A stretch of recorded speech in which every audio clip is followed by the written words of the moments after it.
This is Murder in the Morning with Tony Bruschi and Stacey Cole. Did you see it yet? Dateline, NBC, on Friday the 7th of March 2025, Keith Morrison sitting down with the one, the only, where am I looking here? Lori effing Daybell. Yep. Yes, it is the train wreck you expected it to be, but worth a watch. She's Keith Morrison has spoken with dozens of inmates over the years, but nothing quite comes close to this interview with Lori Vallow Daybell. Not in sheer strangeness, not in frustration, and certainly not in the way she seemed completely at ease with sitting across from him, spinning a story that defied both logic and reality. If you have Peacock, and by the time you're watching this, you can probably watch it now, or on demand or whatever. Let's just take a quick look here at what Dateline has put out prior to the interview, as a little preview of what you're going to see when you watch this. Let's fire that off. Chad was here. convicted and he's on death row now. I understand that, yeah. But They have some fascinating how could you stories. possibly think that Chad would be exonerated after what happened? The same way I will be exonerated. We will both be exonerated in the future. Because? I have seen things in the future that Jesus showed me when I was in heaven. And we were not in jail. And we were not in prison. And they were still in the future from now. Seems legit. Wow, she's got a lot going on.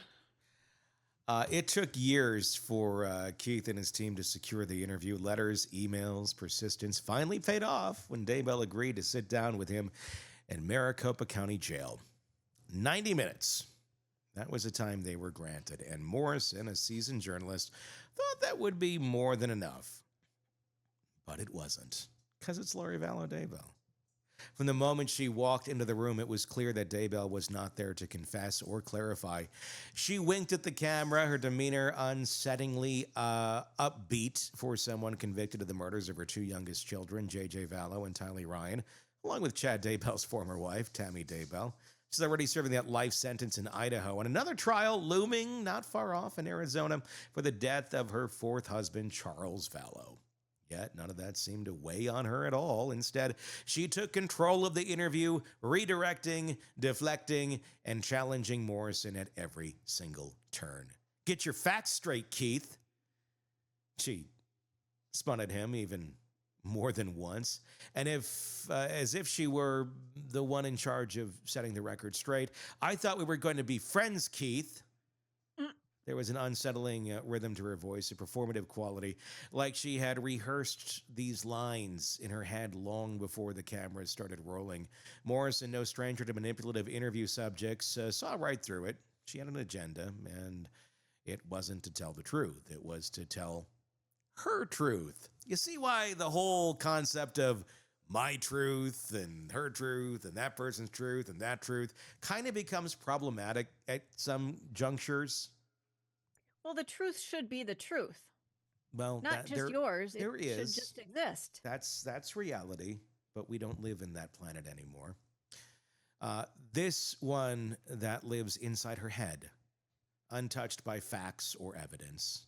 The chore, as Morrison described it, was to pull her off that well-rehearsed train wreck and into a place where reality mattered. But Lori was not having it. She danced around questions, throwing out a sprawling, convoluted narrative that he likened rather to a shaky dog story, a long-winded, winding tale designed to eat up time and avoid the hard questions. Deflecting, basically. She was no dummy, Morrison admitted. She knew exactly what she was doing, and what she was doing was making sure the focus remained on the illusion that she had created, not on the brutal, undeniable facts of what happened to her children. But here's the thing. Lori Vallow Daybell isn't just delusional. She's charismatic. That's what makes her dangerous. That's what made people follow her. It's easy to think of cult leaders as fringe weirdos, but they're rarely that obvious. They're likable, persuasive, charming, even. Morrison could see it. She smiled. Morrison could see all of it. She laughed. She joked. She exuded confidence. She didn't see herself as mentally ill, though multiple evaluations declared her incompetent for trial before she was finally deemed fit. In her mind, she is right. And everyone else, they just don't understand. That charm, the ability to manipulate, is exactly how she convinced people to go along with her apocalyptic beliefs and her vision of who was light and who was dark. And when people, children included, were labeled dark, well, we know what happened next. By the end of the interview, Morrison was mentally exhausted. She had drained him, just as she had drained everyone who'd tried to pin her down with the truth. When the camera stopped rolling, she smiled and told him he'd have to come back if he wanted to ask anything else. He walked out thinking, I never want to do that again. Almost immediately, he knew he would, because that's what Lori Vallow Daybell does. She lures people in, even those who know exactly what she is. This 2-hour Dateline special will feature Morrison's full interview with Daybell, as well as conversations with law enforcement, legal experts, and her surviving son, Colby Ryan, who has spent years trying to rebuild his life in the aftermath of his mother's crimes. Check it out. NBC, Peacock. It will be there on demand by the time you are hearing this. If you didn't get a chance to make your Friday night a Lori Vallow Daybell party, which I'm actually doing. I'm going to do it too. Yeah. I have Lori Vallow Daybell balloons. I have Lori Vallow Daybell hats, streamers. It's going to be a great night. I can't wait. She is a master manipulator, isn't she? Is she? Because she's not that great at it. I guess if you're an idiot. I mean, and looking at the IQs of the people who, were manipulated by her, they weren't the fucking brightest. I mean, look at these folks who testified at that trial and the weird shit that they still believe to this day. They're not of high level of thinking, or even just mid-level thinking.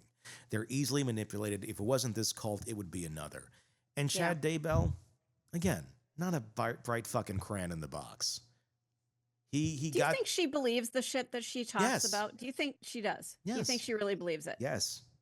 And I think there's so many empty people out there that don't know what to believe and are searching for something, that they come across somebody who really feels like they believe in their shit, and they just go along with it. I don't think she's great at this. I do not think she's a great manipulator. I think she's pretty shitty at it, actually. I think you look at it, and she's certainly driven in it. She certainly has a conviction in what she talks about. But she talks about crazy shit. It's not like there's any planet you could live on and go, oh, this seems reasonable. There's not. She's nuts. But in the right mindset, if you're already really looking for something and already believe in magical thinking, which pretty much everybody who's coming from the Mormon religion does, which is all of the people that followed them.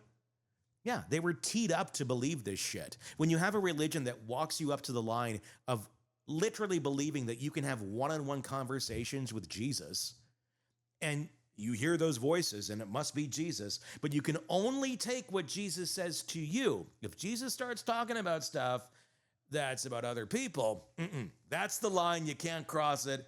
But if you're there already, and this is what you've been brought up believing, and the Jesus in your mind starts talking to you about other people and other things and other visions, well, shit, I mean, the church does say that some people can be prophets. Just not me, because the church didn't deem me that yet. I gotta be officially deemed by human beings, then for Jesus to have permission to talk to me, because that makes sense. The people on the earth are going to make the call of whether you have the one way to Jesus or not.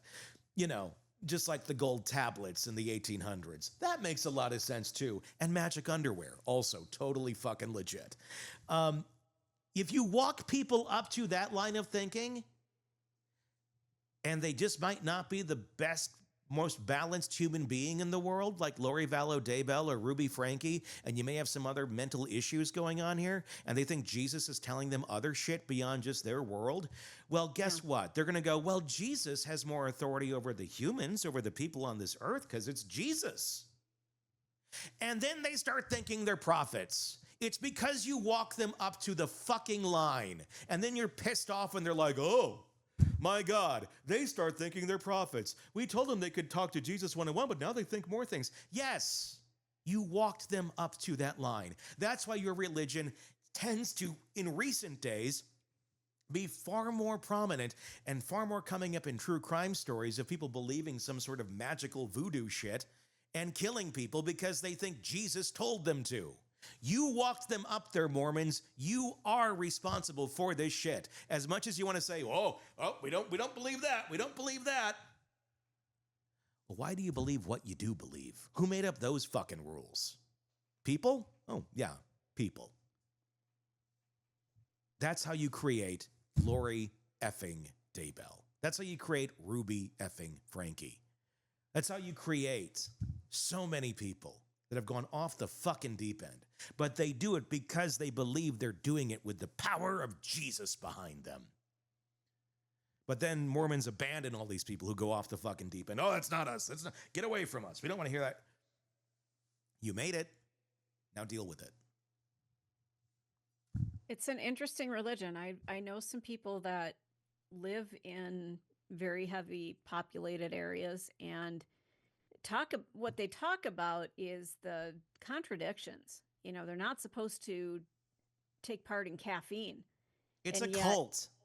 Yeah. And yet they, they'll walk into work with Starbucks in their hand, but they'll pour it into a different cup so nobody knows. It's a fucking cult. That's what it is. It's built on shame. It's built on all this shit. That's how you had Ruby Frankie get as powerful as she did, because you had, or Jody Hildebrandt get as powerful as she did into Lure and Ruby, because you're enabling all these people who feel so repressed because they repress women in the Mormon religion. And suddenly, look at this. And anybody who's repressed for a long period of time is going to suddenly think all men are bad if that's what this one woman is telling you. Yeah. Or your kids are bad, or whatever the fuck is bad. It's fucked up. There's so many fucked up tenets of this religion that if you just stick with it, if you just stick with it, then it's all good. People don't tend to stick with shit. They tend to go off and do their own thing quite often. And to say you didn't tee it up to it, you did. Yeah, and that's the thing too. Religion shouldn't be turning away from its people. No. I almost feel like they get shut out. Yeah, they do. Especially at a time when they need them the most. If they're starting to get to this point where they might harm their children, might harm their spouse, they need support more than ever. And I feel like we keep hearing over and over again that they don't get it. No, they end up just going off into other groups or creating their own groups. And there are a lot of FLDS groups out there. Mm-hmm. A lot. And that means fundamentalist Church of Latter-day Saints. The Church of Latter-day Saints does not recognize these as any sort of official group. They're like, they try to distance, like, no, they're not part of us. No, they're not. But they started somewhere, and they went here.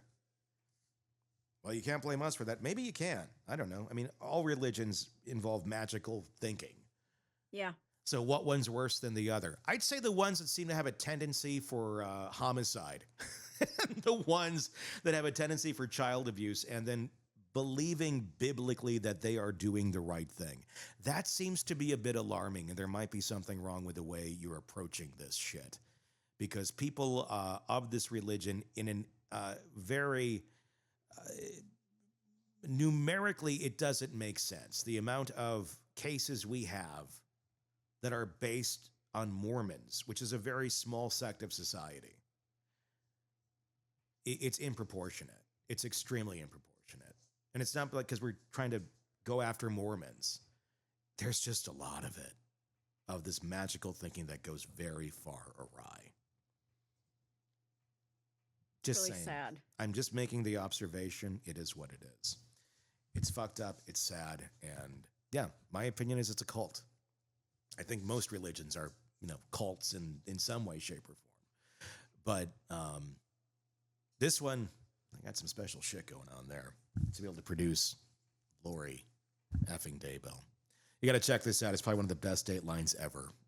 Worth watching. The latest true crime stories, expert breakdowns, and shocking twists, all in one place. Press subscribe now to the Hidden Killers podcast and True Crime Today.